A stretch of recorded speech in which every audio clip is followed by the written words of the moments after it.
The world is racing towards a green energy future, and at the heart of this revolution is the humble battery.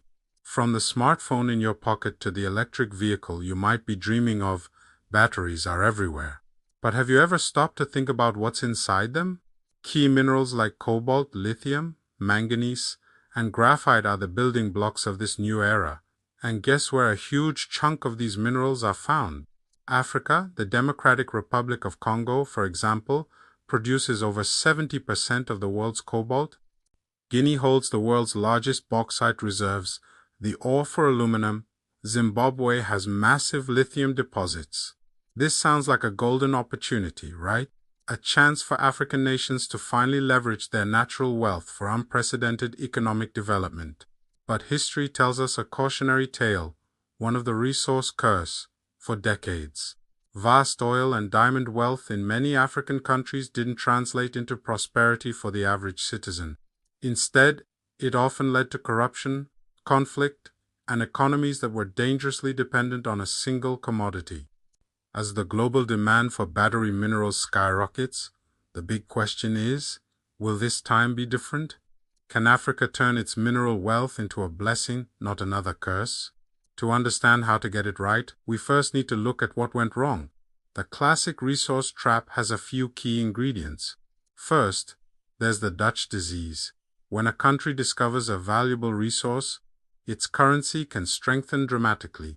This sounds good, but it makes other exports, like agricultural products or manufactured goods, more expensive and less competitive on the global market.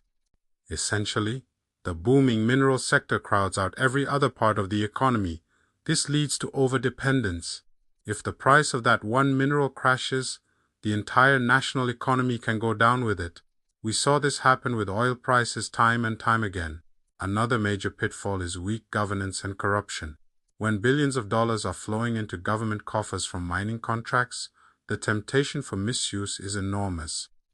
Opaque deals, secret contracts, and a lack of public oversight mean that money intended for schools, hospitals, and roads can end up in private offshore accounts. This not only robs citizens of their rightful share but also erodes trust in public institutions, and can even fuel political instability and conflict as different groups fight for control over the lucrative resources. And finally, there's the issue of simply exporting raw materials.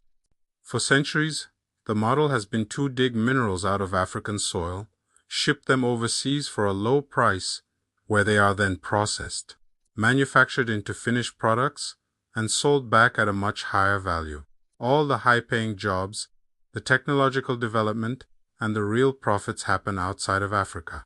This leaves African nations at the very bottom of the value chain, doing the hardest, most environmentally damaging work for the smallest piece of the pie. If Africa continues to just export raw cobalt, lithium, and graphite, it will miss the real opportunity of the battery revolution. So, how do we break this cycle? What must African governments do right now to ensure this green revolution benefits their people? The answer isn't simple, but it starts with bold and strategic policy actions. First and foremost, African governments need to insist on adding value locally. This is the absolute game changer. Instead of just exporting raw ore, they must create the conditions to process those minerals at home. This means moving up the value chain from basic mining to refining the minerals, and even manufacturing battery components like cathodes and anodes. Imagine a future where made in the DRC or made in Zambia isn't just on raw materials, but on high-tech battery cells. This requires attracting investment not just in mines, but in refineries and manufacturing plants.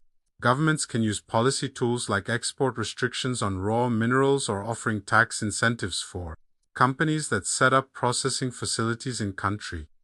This creates skilled jobs, transfers technology, and captures a much larger share of the final value of the product. The African Continental Free Trade Area provides a massive opportunity here, creating a large unified market that makes local manufacturing more attractive. Second, transparency and good governance are non-negotiable. Governments must publish all mining contracts and payments. Citizens have a right to know how much money is being made from their resources and how it is being spent. Initiatives like the Extractive Industries Transparency Initiative or EITI are a good start, but they need to have real teeth. We need strong, independent anti-corruption agencies and a legal system that holds powerful individuals and corporations accountable. When citizens can follow the money, it becomes much harder for it to disappear. This also means creating stable, predictable, and fair regulations for investors. Companies are more willing to make long-term investments in processing and manufacturing if they know the rules of the game won't suddenly change overnight. Third, African nations must invest heavily in their own people and infrastructure. You can't build a high-tech battery industry without skilled engineers, technicians, and scientists. This means a massive push to reform and fund education, from primary schools all the way to universities and vocational training centers, with a special focus on STEM science, technology, engineering, and math. It also requires reliable infrastructure. You can't run a factory without consistent electricity. You can't transport goods efficiently without good roads and ports. Revenue from the mineral sector should be strategically channeled into a sovereign wealth fund dedicated to these long-term national development projects. This not only builds the foundation for a diversified economy but also ensures that the benefits of today's mineral wealth are invested for future generations, long after the mines have closed. Fourth, regional collaboration is key. Individual countries trying to negotiate with giant multinational corporations are at a disadvantage. But what if they work together? By forming regional blocs, African countries can harmonize their mining codes, tax policies, and environmental regulations.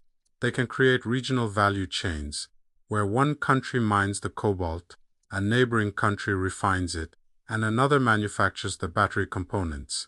This collective bargaining power allows them to set better terms, demand more local investment, and create a much larger, more attractive market for everyone. It stops the race to the bottom, where countries compete against each other by offering lower taxes and weaker regulations just to attract investment. Finally, we need to prioritize environmental and social standards. The mining industry has a history of environmental damage and social disruption. The new green economy cannot be built on the old dirty practices. African governments must enforce strong environmental laws to protect their ecosystems and water resources. They must also ensure that local communities are genuine partners in these projects, not just passive bystanders. This means guaranteeing fair compensation for land, providing community development funds, and ensuring that mining operations create real benefits for the people living closest to them.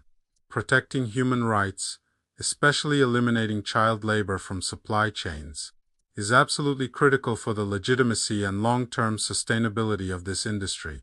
Global consumers are increasingly demanding ethically sourced products, and Africa can position itself as the leader in sustainable and ethical mineral production. The global battery revolution presents Africa with a once-in-a-generation opportunity.